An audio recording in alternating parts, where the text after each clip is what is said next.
Going up and over a jeans hem can be a little intimidating, but with a few helpful tricks of the machine and tools that come with the machine, like the multi-purpose tool, you'll actually find yourself going, I can do that. So first thing I'm going to do is just take two pieces of denim and just using a 15 millimeter seam allowance, just go ahead and stitch those together. I'm also going to show you how to do a little top stitching before we get actually into the hem, because there's a great way to cheat with this machine. So what I'm going to do to kind of open this up, I'm going to just set my seam over here to the left side, and then I'm going to kind of finger press it open. I might take it to the iron and press it too, but what I'm going to have you do is reach in your accessory box and pull out your blind hem foot. Okay, this is a cheat foot. This is not to be used all the time, because the true foot you really want is the edge joining foot, which has the blade inside right down the middle to keep you guided. But if you don't have this yet, because that's the one foot that whenever I take a new machine home to sew on, this foot has to go with me because I use it that much. It is the priority foot. But in a pinch, the blind hem foot has a high side and a low side to the foot, two different levels. That's why you can't use it all the time. And of course, we will have a video on how to use it as a real blind hem. It's your D foot, by the way. Okay, so what I'm going to do is I'm going to take this seam right here and I'm going to put one side of the foot, the wide toe side, on here. That's the low side. And the other toe is going to go on the high side, because that's right now where all three seams are actually going to be sitting. We're going to move our needle position all the way over. So go to sewing information and then just bring that all the way over till it says a minus 3.5. And then touch your press your foot down button 2 times so you can jiggle the fabric and get it exactly where you want it to be. Oh, and by the way, lengthen your stitch out to 3 or 3.5.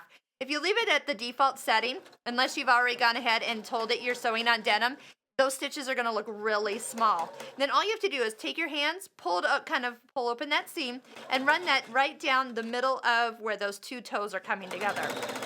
And what you're going to get is a beautiful top stitch feature. Again, really looks professional when you have a guide. See how nice and even that is? Now to actually doing our hem. We're going to go ahead and switch back to our A foot and our center needle position. I'm going to just reselect a seam and make sure that I'm on woven heavy fabric. There we go, because now we'll make the seam a little bit longer. So this is where you've probably turned up your fabric 2 times, and right now we have 9 layers underneath this one really thick layer. Now, it is tempting, after you get this all pressed and pinned where you want it to be, to stitch on the back side so you can see where you're going. It is advised that because this is top stitching, well, we sew from, what? The top side. So flip that over.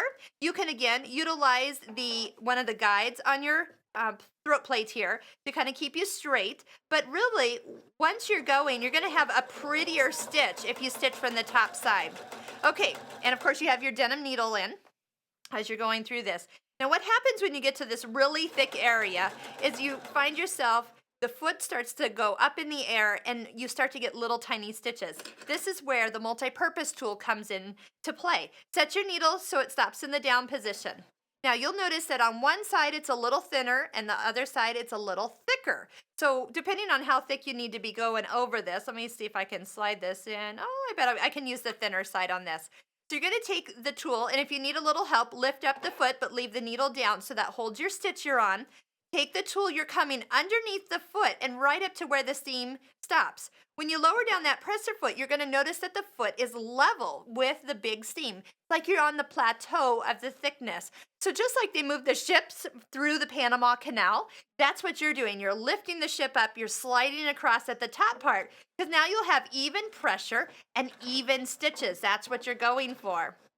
All right, now before you go sliding off the edge and you get that long stitch as it kind of jumps forward, take the tool, bring it around to the front side, and like you're stitching right onto those little ski toes there, just go ahead and stitch far enough that when you stop and the foot lifts, that the back part of the foot is going to come back down on kind of level ground, and then you'll continue on. So no fuss, no muss. It's very easy to go ahead and do there, and your tool is so helpful. Make sure you reach for it on a regular basis. Another reason to use the tools that come with your machine. And look, perfect stitching right across the thickest part of your project.